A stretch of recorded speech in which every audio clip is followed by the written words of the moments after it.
തിരുവചന സന്ദേശങ്ങൾ ശ്രവിക്കുന്നതിനായി ഭാഗ്യവചനധാര ഇന്ന് തന്നെ സബ്സ്ക്രൈബ് ചെയ്യുക.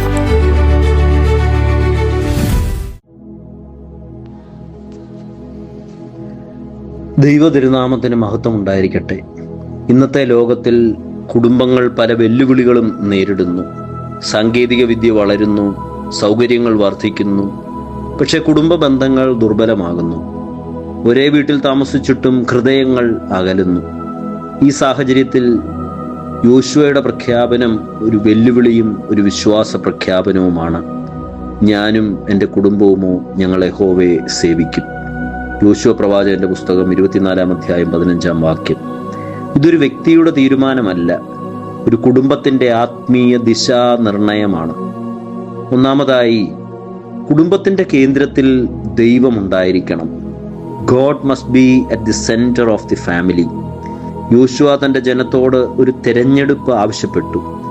ആരെ സേവിക്കണമെന്ന് തീരുമാനിക്കേണ്ട സമയം വന്നിരിക്കുന്നു. എന്നാൽ യോശുവ ആദ്യം തൻ്റെ കുടുംബത്തെക്കുറിച്ചുള്ള തീരുമാനം അവിടെ പ്രഖ്യാപിച്ചു. ഞാനും എൻ്റെ കുടുംബവും ഞങ്ങൾ യഹോവയെ സേവിക്കും.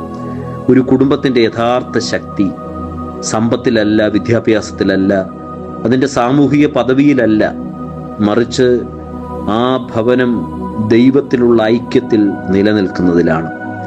127-ാം സങ്കീർത്തനം 1-ാം വാക്യം. യഹോവ വീട് പണിയുന്നില്ലെങ്കിൽ പണിയുന്നവർ വ്യർത്ഥമായി അധ്വാനിക്കുന്നു. അഗസ്റ്റിൻ ഓഫ് ഹിപ്പോ എന്ന പിതാവ് പറയുന്നു, ദൈവത്തെ ഒന്നാമതായി സ്നേഹിക്കുന്ന കുടുംബം പരസ്പരം കൂടുതൽ സ്നേഹിക്കും. മനഃശാസ്ത്രപരമായ ഗവേഷണങ്ങൾ കാണിക്കുന്നത് പൊതുവായ മൂല്യങ്ങളും ആത്മീയതയും പങ്കിടുന്ന കുടുംബങ്ങളിൽ കൂടുതൽ സ്ഥിരതയും പരസ്പര പിന്തുണയും ഉണ്ടെന്നാണ്. 2, വിശ്വാസം വാക്കുകളിലൂടെ മാത്രമല്ല, ജീവിതത്തിലൂടെയാണ് പകരുന്നത്. Faith is transmitted not only through words but also through life. കുട്ടികൾ മാതാപിതാക്കളുടെ ഉപദേശം കേൾക്കുന്നതിനേക്കാൾ അവരുടെ ജീവിതം കാണുകയാണ്. യോശുവ തൻ്റെ കുടുംബത്തിന് മാതൃകയായി.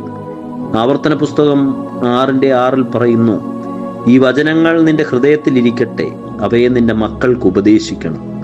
ജോൺ ക്രിസോസ്റ്റം പഠിപ്പിക്കുന്നുണ്ട്, വീടൊരു ചെറിയ സഭയാണ്, മാതാപിതാക്കൾ അതിൻ്റെ ശുശ്രൂഷകരാണ്.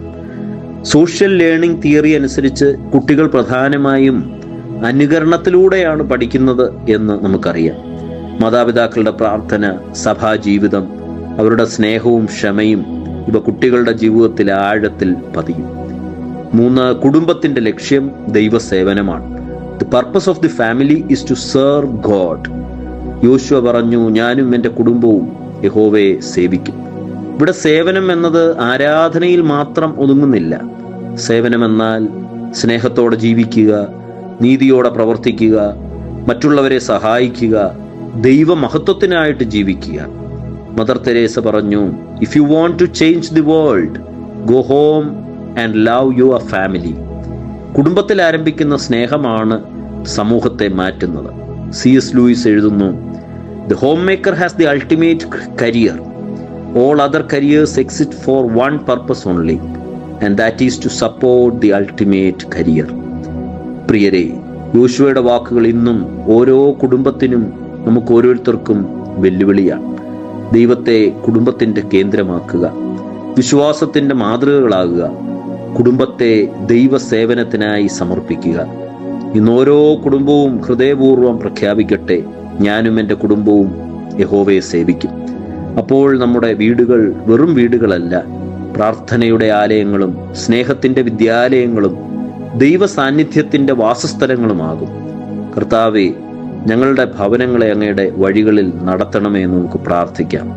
ദൈവം നിങ്ങളെ എല്ലാവരെയും അനുഗ്രഹിക്കട്ടെ.